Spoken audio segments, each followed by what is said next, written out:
Okay, so let's talk now about what happens after the baby's delivered.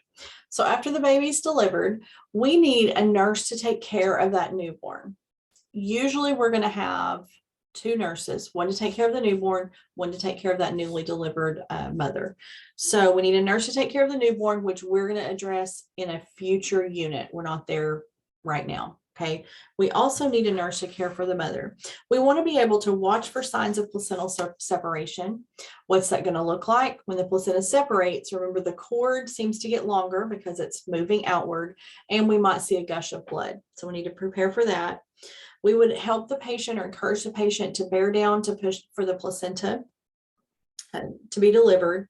We want to administer whatever oxytocin meds are ordered at this point, and that's usually done immediately after delivery of the placenta.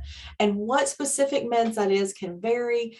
I am used to adding some Pitocin to the IV, or if they already had Pitocin from an induction, then that rate is increased. But there are places that do injections of some type. So whatever med is being given to prevent hemorrhage, it's usually given as soon as the placenta is delivered.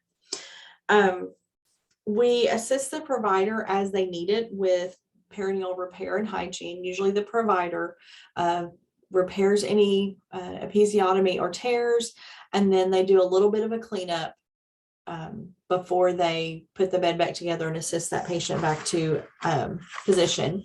So we assist with that and get them whatever they need for that to be done. Usually most of what they need is going to be on the table already as part of the delivery pack. Sometimes if they don't usually do an episiotomy, we might need to add suture. We want to be monitoring the bleeding and fundus after the placenta is delivered. So we're monitoring how much blood they're losing, and we're monitoring where their fundus is, and is it firming up.